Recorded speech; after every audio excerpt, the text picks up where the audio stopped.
Question, maître, faire appel à des êtres de lumière, frères de lumière, la fraternité blanche, est-ce faire appel à des prédateurs énergétiques, des génies ou des êtres éthériques plus ou moins puissants? Réponse, il n'est pas nécessaire de répondre à la question telle qu'elle est posée, parce que des éléments de réponse plus intéressants se présentent quand on modifie un petit peu l'orientation de la question. Supposons donc que vous appuyez quelque forme d'intelligence dans l'invisible. Et supposons même que vous ayez une représentation précise et une dénomination précise pour ce que vous essayez d'appeler. Si votre appel n'est pas télépathique, alors vous émettez ce qu'on devrait appeler des ondes de pensée ordinaires. Ou ondes de pensée non télépathiques. Proposons ici une petite classification des ondes psychiques, juste pour les besoins immédiats du propos. Il y a les ondes mineures, les ondes médianes et les ondes majeures. Les ondes mineures sont subtélépathiques. Les ondes médianes sont mésotélépathiques, et les ondes majeures sont supratélépathiques. Que signifie télépathique? Cela signifie que les ondes concernées sont capables de transporter de l'information articulée de nature mentale et intellectuelle avec une haute intensité énergétique, voix télépathique et imagerie télépathique. Et le système émetteur est capable de capter normalement toute onde télépathique émise en retour, ou toute onde non télépathique émise en retour. Si un être télépathique vous adresse une communication télépathique alors que vous n'êtes pas télépathique vous-même, vous allez pouvoir entendre la voix télépathique de cet être, et voir l'imagerie télépathique aussi. Vous allez répondre en émettant des ondes non télépathiques, ondes prévocales et ondes préimagées, même si vous pouvez vous représenter clairement les choses dans votre propre espace intrapsychique, mais l'être sera capable de capter vos émissions et d'en décoder clairement le contenu informationnel, même si ce contenu est de nature prévocale et préimagée. Deux êtres télépathiques peuvent communiquer entre eux au milieu d'une foule d'autres êtres télépathiques, sans que leur conversation télépathique ne soit entendue par les autres. Comment? En maniant le facteur de l'intention d'adresse. Entendront votre communication télépathique, seulement les êtres dont vous souhaitez qu'ils l'entendent. Ceci étant, vous émettez toujours des ondes mineures. Et ces ondes mineures peuvent être décodées par n'importe quel être télépathique, dans une certaine mesure. Car vous pouvez transformer votre émission naturelle d'ondes mineures en un bruissement sans information. Ou plutôt en une soupe ondulatoire chargée de bruit, et donc le substrat informationnel est maintenu dans un stade subexpressif, c'est-à-dire préarticulé. La plupart du temps, les êtres télépathiques ont leurs propres activités. Et ils vivent des vies bien remplies dans la dimension éthérique. Si nous adoptons le lexique 3D, 4D, etc.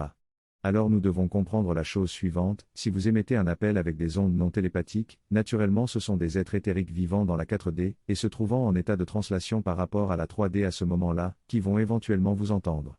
Un être éthérique occupé à quelque activité dans la 4D, ne vous entendra pas. Statistiquement, la majorité des présences éthériques en translation par rapport à la 3D est composée d'animus de différents degrés en capacité de mentalisation. Et la plupart des animus fonctionnent comme des dealers d'émotions humaines. Et non comme des prédateurs. Sauf si vous voulez dramatiser l'activité de sniffer les émanations émotionnelles des humains terrestres, laquelle activité inclut le fait d'essayer d'influencer les humains terrestres pour que leur régime émotionnel abonde dans des sens spécifiques. Tant que votre appel est non télépathique, peu importe qui vous croyez appeler. C'est souvent des animus mentalisants qui vous répondront. Et comme ils sont en général assez manipulateurs, c'est une habileté importante dans leur activité de dealer d'émotions humaines, ils vont essayer de faire le nécessaire pour que vous ayez l'impression que c'est précisément ce que vous avez appelé, qui vous répond.